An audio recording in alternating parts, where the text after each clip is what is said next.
मेरे मोहतरम भाइयों और मेरी प्यारी बहनों, जरा होश से सुनो, क्योंकि आज मैं तुम्हें एक ऐसी बात बताने वाली हूँ जो न सिर्फ तुम्हारे दिल को लर्जा देगी बल्कि तुम्हें सोचने पर मजबूर कर देगी कि कहीं तुम्हारा घर भी उन 5 नापाक चीजों का शिकार तो नहीं। क्योंकि अगर ऐसा है तो याद रखना, तुम्हारी इबादतें आसमान से लौट सकती हैं, तुम्हारी दुआएं जमीन में दफन हो सकती हैं और तुम्हारा रिज्क हमेशा के लिए बंद हो सकता है। तुम्हारी बरकतें छिन सकती हैं और वो सुकून जिसकी तुम बरसों से तलाश में हो तुम्हारे दरवाजे से हमेशा के लिए चला जाएगा। कुछ चीजें ऐसी होती हैं जो नजर नहीं आती मगर जहर की तरह तुम्हारे घरों को दीमक की तरह चाट जाती है। लोग कहते हैं हमें समझ नहीं आती, हम मेहनत करते हैं फिर भी बचत नहीं होती, हमारे बच्चे बीमार रहते हैं, शौहर बेसुकून रहता है, घर में हर वक्त झगड़े रहते हैं, बरकत खत्म हो गई है। अरे नादान, कभी पलटकर अपने घर को देखा? कभी सोचा कि वो कौन सी चीजें हैं जो तुम्हारे रिस्क को रोक रही हैं, तुम्हारे सुकून को चाट रही है? अगर आज तुमने इन 5 नापाक चीजों को न निकाला तो तुम्हारी जिंदगी सिर्फ दुखों, गरीबी, बीमारी और बेसुकूनी का कब्रिस्तान बन जाएगी। आज की वीडियो में मैं तुम्हें इन्हीं 5 चीजों के बारे में बताने जा रही हूँ जो अगर तुम्हारे घर में मौजूद हो तो याद रखना, तुम सिर्फ गरीब ही नहीं बल्कि तबाहो बर्बाद भी हो जाओगे। प्यारी बहनों, हम वक्त जाया किए बिना बात करते हैं पहली चीज के बारे में, क्योंकि जब बात नापाकी की हो तो ताखीर खुद एक तबाही बन जाती है। वो पहली नापाक चीज जिसने हजारों घरों को गुर्बत की आगोश में फेंक दिया, रिस्क को मिट्टी में दफन कर दिया, सुकून को हवा में तहलील कर दिया, वो चीज है माहवारी वाला नापाक कपड़ा। जी हाँ, वही कपड़ा जो खून से लथपथ हो जाता है, जो औरत के जिस्म से निकलने वाली नापाकी को जज्ब करता है, मगर बदकिस्मती से हमारी कई बहनें उसे संभाल कर रखती हैं, कहीं दराज में, कहीं अलमारी में और कुछ तो वॉशिंग मशीन में बाकी कपड़ों के साथ डाल देती हैं। ये नापाक कपड़ा सिर्फ एक कपड़ा नहीं बल्कि ये एक ऐसी पोशीदा नहुसत है जो घर में शैतानी असरात, बेसुकूनी, बीमारी और बेरिस्की की लानत को दावत देती है।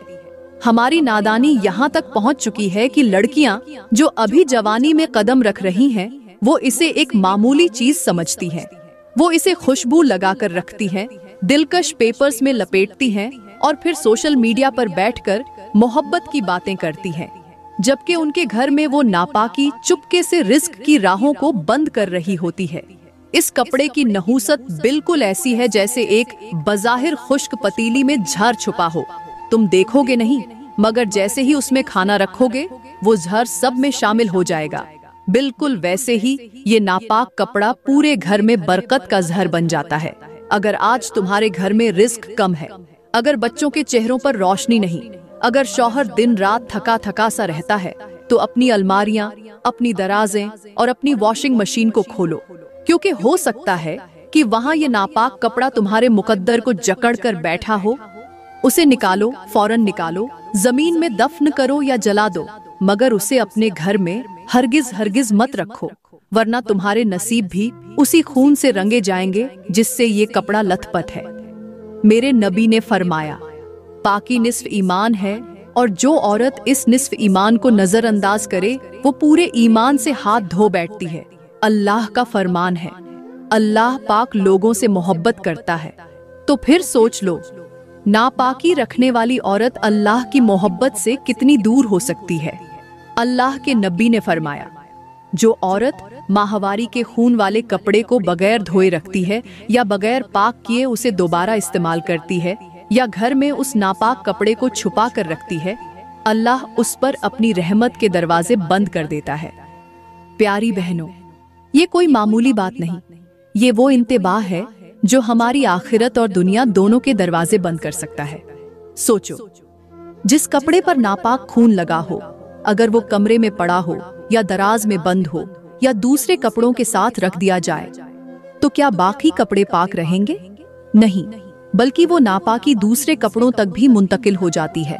और जब उन्हीं कपड़ों में नमाज पढ़ी जाए, उन्हीं कपड़ों में कुरान सुना जाए, उन्हीं कपड़ों में शौहर के सामने आया जाए, तो नापाकी सिर्फ जिस्म की नहीं रहती बल्कि रूह को भी जकड़ लेती है। ये कितनी बड़ी गफलत है कि लड़कियां इस खून वाले कपड़े को धोने के बजाय अलमारी या वॉशिंग मशीन में रख देती हैं और फिर उसी अलमारी में कुरान भी रखती हैं, मिसवाक भी रखती हैं, अपने सजदे का दुपट्टा भी रखती हैं। अल्लाह के नबी का फरमान है कि सफाई ईमान का हिस्सा है और ईमान वही है जो पाक हो। इसलिए मेरी प्यारी बहनों, अगर तुम चाहती हो कि तुम्हारे घर में रिज़्क बढ़े, तुम्हारी दुआएं कबूल हों, शौहर तुमसे मोहब्बत करे और औलाद नेक नसीब हो, तो सबसे पहले अपनी जिंदगी से नापाकी को निकालो। और याद रखो, जो औरत अपने नापाक खून वाले कपड़े को धोकर पाक न करे, वो अपने घर में खुद जहन्नम की चिंगारी रखती है, जो एक दिन सबको अपनी लपेट में ले सकती है। इसलिए होश करो, इबरत पकड़ो और सफाई को ईमान का दरवाजा बना लो। प्यारी बहनों और मेरे मोहतरम भाइयों, कहते हैं एक औरत थी जो अपने जाहिर को बहुत संवारती, बाहर निकलते वक्त महंगे लिबास, खुशबू और ज्वेलरी पहनती, लेकिन अंदर से वो मुकम्मल नापाक थी। उसका कमरा, उसका बिस्तर, हत्ता कि उसकी अलमारियां भी नापाकी से भरी होती।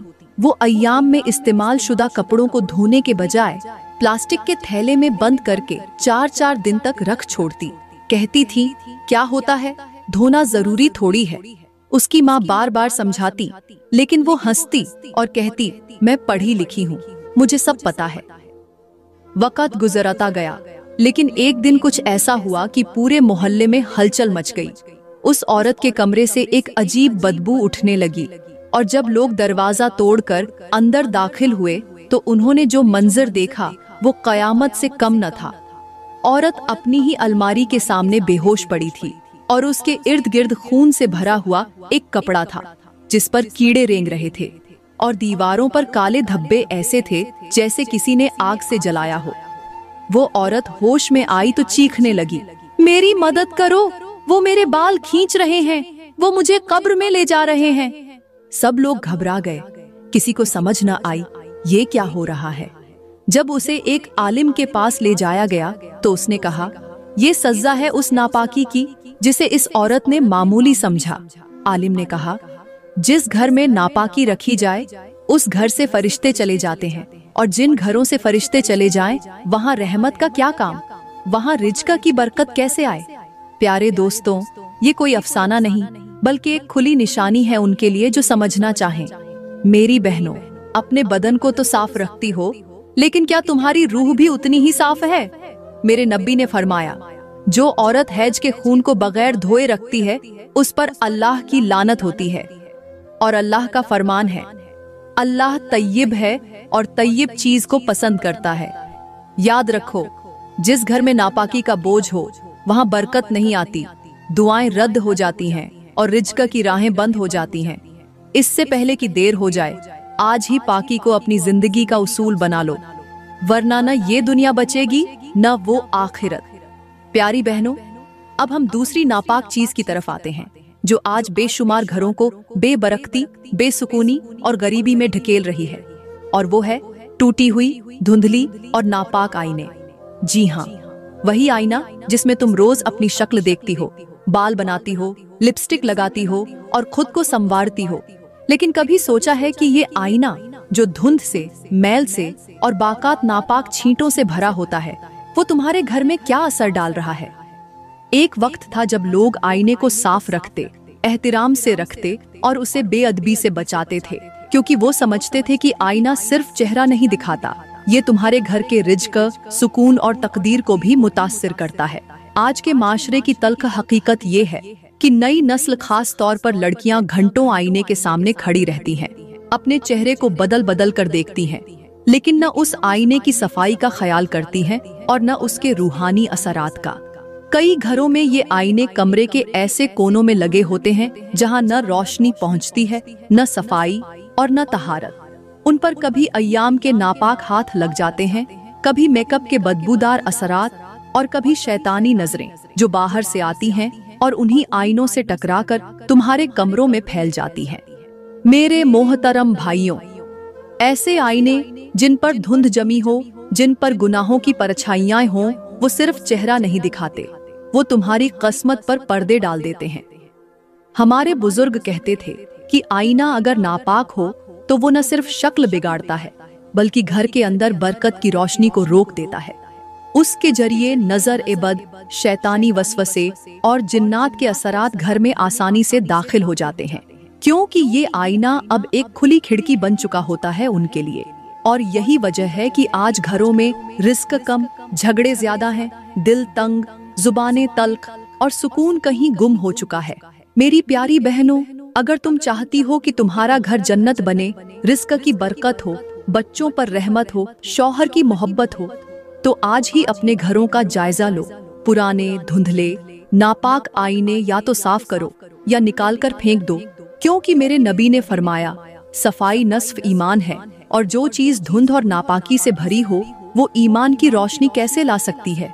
याद रखो, आईना अगर पाक हो तो चेहरे के साथ दिल को भी रोशनी देता है, और अगर नापाक हो तो सिर्फ शक्ल ही नहीं, किस्मत भी धुंधला देता है।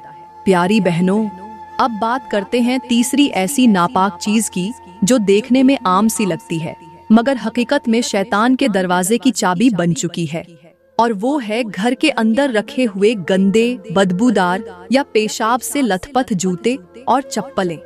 जी हाँ, वही जूते जो तुम दरवाजे के साथ रख देती हो, वही चप्पलें जो तुम बेतुल खला के अंदर इस्तेमाल करती हो और फिर उन्हें गीली हालत में लाकर कमरे, किचन या इबादत की जगह के पास रख देती हो। वो तुम्हारे रिस्क, सुकून और रहमत के दरवाजे बंद कर देती है, जो नजर ना आए मगर अपना जहर छोड़ जाती है। कुछ जूते ऐसे होते हैं जो बज़ाहिर पुराने या गंदे होते हैं, मगर उन पर लगी गंदगी, शैतानी असरात और नजर ए बद घर के अंदर फैलने लगती है। जब तुम इन्हें किचन के पास रखती हो तो खाना भी बेअसर हो जाता है। जब इन्हें इबादत की जगह के पास रखती हो तो दुआओं का असर रुक जाता है, और जब बच्चों के कमरे में रखती हो तो उनकी मासूमियत पर भी असर पड़ने लगता है। मेरी प्यारी बहनों और मेरे मोहतरम भाइयों, क्या तुम चाहते हो कि तुम्हारे घर में रहमत बरसे? क्या तुम चाहते हो कि रिज़्क बढ़े, सुकून लौट आए और झगड़े खत्म हो जाएं? तो आज ही अपने घर का मुआयना करो। उन नापाक, बदबूदार, गंदे और बेतुल खला के चप्पलों को बाहर निकालो, उन्हें धो या उन्हें घर से बाहर कर दो। वरना याद रखो, जिन जूतों को तुम मामूली समझ रहे हो वो तुम्हारी तकदीर को उलझा सकते हैं, तुम्हारे घर को शैतानी लानत का घर बना सकते हैं। इसीलिए आज ही फैसला करो, सफाई लाओ, पाकीज़गी अपनाओ और रहमत को वापस बुलाओ, वरना ये नापाकी तुम्हारी जिंदगी का चैन, सुकून और रिस्क सब कुछ निगल जाएगी। जो बाहर से मामूली लगते हैं मगर अंदर से लानत और बदबख्ती की अलामत बन चुके होते हैं। मेरी प्यारी बहनों, ऐसे जले हुए दिए जो अब ना रोशनी देते हैं ना किसी काम आते हैं, वो सिर्फ तुम्हारे घर की तकदीर को काला कर रहे होते हैं। ऐसे टूटे हुए बर्तन जिनमें ना खाना रखा जाता है और ना ही इस्तेमाल किया जाता है, वो नफसानी असरात और शैतानी मौजूदगी को दावत देते हैं। और वो सड़े हुए फल और सब्जियां जो अलमारी या फ्रिज में पड़े रहते हैं, वो सिर्फ बदबू नहीं बल्कि बरकत को खत्म करने वाले होते हैं। हमारे बुजुर्ग कहा करते थे कि जहाँ सड़ी हुई चीजें हों वहाँ फरिश्ते नहीं आते, वहाँ रहमत नहीं बरसती।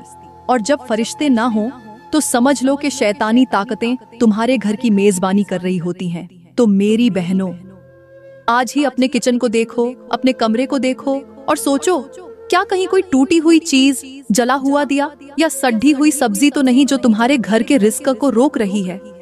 अगर है तो अभी उठो, उसे बाहर फेंको, अपने घर को पाक करो, क्योंकि बरकत तभी आती है जब घर से नापाकी निकाली जाती है। जी हाँ, ये वही चीजें हैं जो तुम्हें मामूली लगती हैं, लेकिन यही मामूली समझकर रखी गई चीजें तुम्हारे रिज़्क, बरकत और सुकून की सबसे बड़ी दुश्मन बन जाती हैं। क्या तुमने कभी गौर किया है कि तुम्हारी अलमारी के अंदर वो पुराना तेल वाला दिया जो रमजान में जलाया गया था अब तक धूल में पड्ढा हुआ है? या वो चीनी का टूटा हुआ प्याला जो तुमने ये सोचकर संभाल रखा है कि कभी किसी दिन काम आ जाएगा? या वो सड़ती हुई सब्जियां जो फ्रिज के कोने में कई दिन से पड़ी हैं? ये सब चीजें सिर्फ गंद नहीं, नहूसत की अलामतें हैं। मेरे नबी ने फरमाया कि अल्लाह सफाई को पसंद करता है। अब बताओ, तुम कैसे रहमत की उम्मीद रख सकती हो जब तुम्हारे फ्रिज में सड़ा हुआ खाना रखा हो, या तुम्हारे किचन के किसी कोने में टूटी प्लेट, जल चुकी रोटी या इस्तेमाल शुदा दिया पड्डा हो? याद रखो, जले हुए दिए का धुआं नजर नहीं आता, मगर उसकी नहूसत घर की फिजा में तैरती रहती है। जो रिज्क के फरिश्तों को भगा देती है। आजकल की औरतें और लड़कियां, खास तौर पर नई नस्ल, खूबसूरती पर तो तवज्जो देती हैं, लेकिन सफाई और रूहानी पाकीज़गी को नजरअंदाज कर देती हैं। वो कमरा सजाती हैं, पर्दे लगाती हैं, मगर अंदर सड़ा हुआ खाना या टूटी चीजें रख छोड़ती हैं। फिर शिकवा करती हैं कि बरकत क्यों नहीं, सुकून क्यों नहीं। शौहर बात बात पर गुस्सा क्यों करता है, बच्चे नाफरमान क्यों हैं। बहनों, इसलिए कि तुम्हारे घरों में वो चीजें हैं जिनसे अल्लाह की रहमत नाराज हो जाती है। मिसाल के तौर पर, अगर कोई शख्स गुलाब के बाग में जाए तो खुशबू जरूर महसूस करेगा, लेकिन अगर वही शख्स कूड़े के ढेर पर खड़ा हो तो बदबू ही बदबू आएगी। यही हाल तुम्हारे घरों का है। तुम खुद अपने घरों को कूड़े का ढेर बनाती हो, फिर फरिश्तों की आमद की दुआएं करती हो। मुमकिन नहीं। आज ही फैसला करो। अपनी अलमारियां, किचन, बेड के नीचे और फ्रिज के अंदर हर उस चीज को निकाल दो जो सड़ चुकी है, टूट चुकी है या जिसकी जिंदगी खत्म हो चुकी है। क्योंकि मेरे नबी ने फरमाया कि जिस घर में बेकार चीजें जमा की जाती हैं, वहां से बरकत उठ जाती है, और जब बरकत उठ जाती है तो रिज्क रुक जाता है, सुकून खत्म हो जाता है और रहमत के दरवाजे बंद हो जाते हैं। तो ऐ मेरी बहनों, अगर तुम चाहती हो कि तुम्हारे घर में सुकून हो, बच्चों पर मेहरबानी हो, शौहर के दिल में मोहब्बत हो और रिज्क तुम्हारे दरवाजे पर आकर ठहर जाए, तो इन नापाक चीजों से फौरन निजात हासिल करो, वरना कल तुम्हारे आंगन में सिर्फ खालीपन, टूट फूट और अंधेरे बाकी रहेंगे। प्यारी बहनों, अब हम बात करेंगे 5वीं ऐसी नापाक चीज की जो तुम्हारे घरों में तो छुपी होती है, लेकिन उसका असर तुम्हारे रिज्क, तुम्हारे नसीब और तुम्हारे सुकून को दीमक की तरह चाट रहा होता है। और वो है घर में रखा हुआ गैर महरम मर्द का तोहफा, खत, तस्वीर या कोई भी चीज जो गुनाह की याद दिलाती हो। ये वो चीज है जो नजर नहीं आती, मगर दिल पर बहुत गहरा जहर बनकर छा जाती है, रूह को बीमार करती है, फरिश्तों को तुम्हारे दरवाजे से वापस मोड़ देती है। आज की लड़कियों का हाल ये है कि वो पुराना वक्त कहकर गुनाह की निशानियों को संभाल कर रखती है। कभी स्कूल या कॉलेज के जमाने में किसी गैर महरम ने कोई छोटा सा गिफ्ट दिया, कुछ मोहब्बत भरे जुमले लिखे, कोई तस्वीर बनवाई, और आज शादी हो गई, बच्चे हो गए, जिंदगी आगे बढ़ गई, मगर वो गुनाह की निशानी आज भी किसी डायरी के पन्ने में, किसी बक्से की तह में या किसी अलमारी के कोने में छुपी हुई है। और तुम सोचती हो कि ये एक यादगार है। नहीं बहन, ये वो नापाक चीज है जो तुम्हारी दुआ के और रब के दरमियान दीवार बन गई है। याद रखो, अगर तुमने गुनाह छोड़ भी दिया हो लेकिन उसकी याद को संभाल रखा है, तो समझ लो तुमने दरवाजा खुला छोड़ दिया है। शैतान कभी भी वापस आ सकता है, आजमाइश दोबारा लौट सकती है और तुम्हारी नदामत, तुम्हारी तौबा फिर से धुंधला सकती है। मेरे नबी ने फरमाया कि जब कोई बंदा गुनाह छोड़ दे तो उसकी तमाम निशानियां भी मिटा दे, ताकि दिल साफ हो और अल्लाह की रहमत नाजिल हो। अब सोचो, तुम अपने शौहर के लिए साफ दिल नहीं रख रही हो, अपने बच्चों के लिए साफ दुआ नहीं मांग रही हो, क्योंकि तुम्हारा दिल अब भी माजी की किसी नापाक तस्वीर, खत या याद में उलझा हुआ है। और यही वो नजर न आने वाली नापाक चीज है जो रिज्क की बरकत रोक देती है, घर में बेसुकूनी भर देती है और तुम्हें दिन ब दिन जिस्मानी नहीं बल्कि रूहानी बीमारियों में मुब्तला कर देती है। तो मेरी प्यारी बहनों, आज ये फैसला कर लो कि गुनाह की किसी भी निशानी को अपने घर में जगह नहीं दोगी, न दिल में, न अलमारी में, न बक्से में, न किसी पोशीदा फाइल में, क्योंकि जो चीज तुम्हारे रिश्तों की बुनियादों को हिला दे वो याद नहीं, जहर होती है। और जहर को घर में रखना नादानी नहीं, खुदकुशी होती है। अपने दिल, अपने कमरे, अपनी अलमारी और अपनी दुआ को पाक करो, ताकि तुम्हारा रिज्क खुल जाए, सुकून तुम्हारे दिल में बस जाए और फरिश्ते तुम्हारे दरवाजे पर रहमतें लेकर खड़े हों। वरना याद रखो, एक छोटा सा पुराना गुनाह तुम्हारी पूरी नई जिंदगी को खाक कर सकता है। तो मेरी प्यारी बहनों, अब जब तुमने इन 5 नापाक चीजों के बारे में सुन लिया, तो एक लम्हे को रुक कर सोचो, क्या इनमें से कोई चीज तुम्हारे घर में, तुम्हारे दिल में, तुम्हारी अलमारी में या तुम्हारी जिंदगी में तो मौजूद नहीं? अगर है तो फौरन निकाल दो, मिटा दो, जला दो, क्योंकि वो ना सिर्फ तुम्हारे रिज्क का रास्ता बंद कर रही है, बल्कि तुम्हारे नसीब को भी उल्टा मोड़ रही है। अल्लाह का फरमान है, अल्लाह पाक है और पाक चीजों को पसंद करता है। और मेरे नब्बी ने फरमाया कि जिस घर में नापाकी हो उसमें रहमत के फरिश्ते दाखिल नहीं होते। तो अब फैसला तुम्हें करना है कि तुम फरिश्तों को बुलाओगी या शैतान को जगह दोगी। ये जिंदगी तुम्हें एक बार मिली है, इसे पाकीज़गी के साथ गुजारो ताकि आखिरत में तुम्हारा हिसाब भी आसान हो जाए। मेरी प्यारी बहनों, मैं दुआ करती हूँ कि अल्लाह तुम्हारे घरों से हर नापाकी, हर नहौसत, हर फितना और हर गुनाह की निशानी को निकाल दे, तुम्हारे दिलों को पाक कर दे, तुम्हारी दुआओं को कबूल कर ले और तुम्हें ऐसा रिज़्क़ अता फरमाए जिसमें सुकून, बरकत और वफा हो। आमीन। दोस्तों, अगर आज की ये वीडियो आपके दिल को लगी हो, आंखें खोल दी हो या आपको अपने अंदर कुछ बदलने पर मजबूर किया हो, तो बराए करम वीडियो को लाइक करें, कमेंट में अपनी राय जरूर दें और मजीद ऐसे ही इस्लाही सबक आमोज बयानों के लिए हमारा YouTube चैनल जरूर सब्सक्राइब करें। शुक्रिया।